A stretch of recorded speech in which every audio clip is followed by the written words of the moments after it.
debacle of jail yard, prison ball, rugby, NFL football. They're like, it looked like offensive line versus defensive line. It looked like you was doing the Oklahoma drill in football practice. Nobody is talking about this, but the WNBA may have just made a move that changes everything overnight. A powerful shift is happening behind the scenes, and it could completely reshape how the league is officiated going forward. While fans are distracted by rising salary caps, charter flights, and flashy headlines about the new collective bargaining agreement, something far more important is being overlooked. Buried in the fine print is a structural change that could redefine how the game is controlled on the court. Welcome back. This isn't a place for PR spin or emotional fan takes. This is where we break down the cold reality, corporate leverage, financial strategy, and how decisions in the boardroom impact what happens on the floor. Lock in for a second, because this matters. The league is signaling a shift away from the old, overly physical style that has defined WNBA play for years. For too long, inconsistent officiating allowed games to drift into overly aggressive, borderline chaotic play. That didn't just affect players, it impacted the product, the pace, and the global appeal of the league. Now, everything is changing.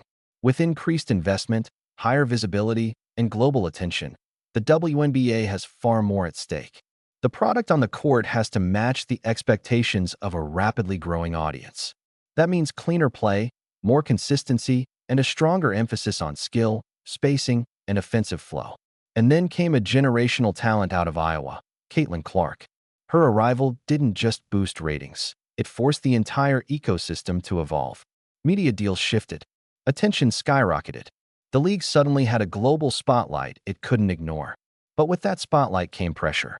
The physical style of play that once went unchecked started to clash with a faster, more skill-driven brand of basketball. And that's where this new shift in officiating philosophy becomes critical. This isn't just about calls on the court. It's about control, direction, and protecting the future of the league. Because when the stakes rise, the margin for error disappears. But one of the major issues is, what the hell is going on with these referees, man? This was prison last year. Caitlin Clark looked like she was out there on the yard going against a bunch of goons. I'm just being honest with you. Listen carefully to what that broadcast moment actually revealed. Step back and analyze it with the cold precision of a Fortune 500 boardroom. What we saw wasn't just physical play. It was a breakdown in consistency and control. Caitlin Clark was repeatedly caught in a style of play that bordered on unregulated, overly aggressive basketball on a national stage. There were possessions where contact went unchecked, where the line between physical defense and disruption of flow became blurred. And just as important, the officiating response didn't always match the intensity of what was happening on the court. When enforcement lacks consistency, it creates imbalance. It can feel like the spotlight player is being managed differently, while others operate with more freedom. Whether intentional or not, that perception alone becomes a problem for the league. But the deeper issue wasn't just the whistles, it was the reaction around it. The coaching voices that traditionally demand structure and discipline suddenly went quiet when the game drifted into chaos. That disconnect is what truly stands out. Because at this level, it's not just about physicality, it's about standards. And when those standards aren't applied evenly, the entire system comes under scrutiny. Came under scrutiny when Minnesota Lynx coach Cheryl Reeve was ejected in Game 3 of the semifinals against the Phoenix Mercury. She then excoriated the league's officiating in her post-game news conference, drawing a suspension for Game 4. And I want you to pause and really process the contradiction in that sequence of events. For much of the season, coaches like Cheryl Reeve and Stephanie White stood on the sidelines and largely allowed the physical tone of the game to continue without major public pushback. Meanwhile, Caitlin Clark was consistently dealing with heavy, borderline excessive contact on a nightly basis. But the moment that same level of physicality impacted their own core players, everything changed. When Nafisa Collier went down with a serious injury during a highly physical sequence involving Alyssa Thomas, the reaction from the coaching side was immediate and intense. Suddenly, the conversation shifted. Concerns about officiating, player safety, and game control were brought front and center. Public criticism followed. Frustration spilled into media appearances. And that contrast is what stands out. The same physical standard that had been tolerated earlier in the season became unacceptable the moment it affected different players. That inconsistency didn't just raise questions about coaching reactions, it put a spotlight on the league itself. Because when standards change depending on who is impacted, it signals something deeper, a lack of clear, consistent control. And once that becomes visible, it forces attention from everyone involved, league officials, stakeholders, and the broader audience watching closely.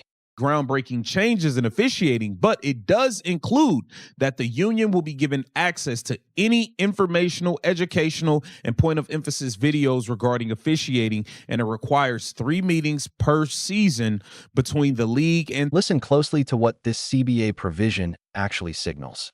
On the surface, it's being framed as increased officiating transparency.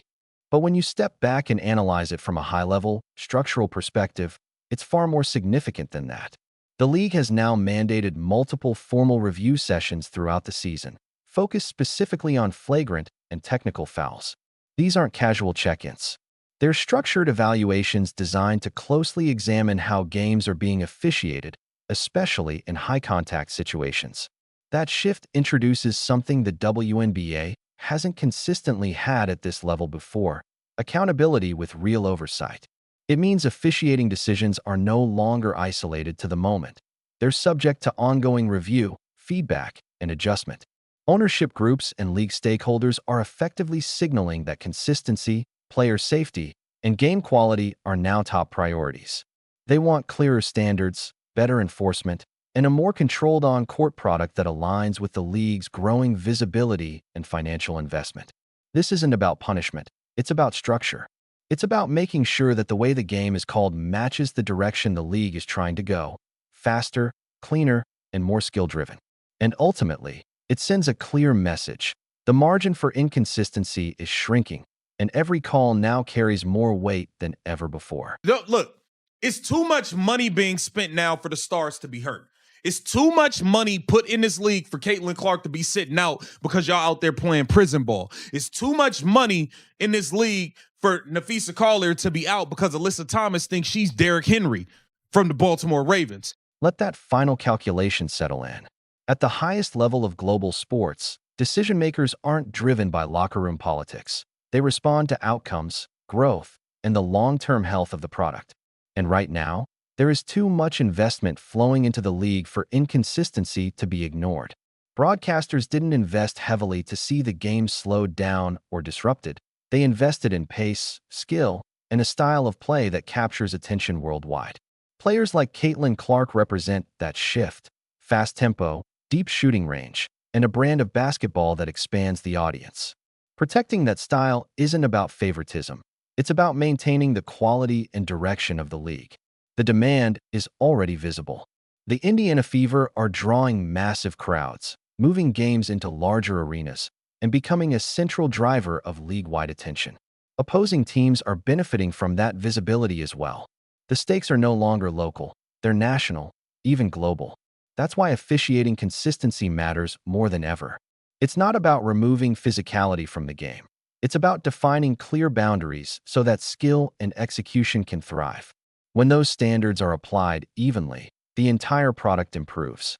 This is the new reality: higher visibility, higher expectations, and far less margin for error. The league is evolving, and everyone, players, coaches, officials, has to adjust to that pace. Welcome to WNBA Pro. This is where we break down the game beyond the headlines, focusing on structure, strategy, and the decisions shaping the future of the league. If you want sharp, honest basketball analysis, hit subscribe to stay ahead of the conversation. Drop a like to support the channel, and share your thoughts below. Will officiating evolve with the league's growth? How should the balance between physical defense and skill be managed? And how dominant can Caitlin Clark's impact become in a more structured system?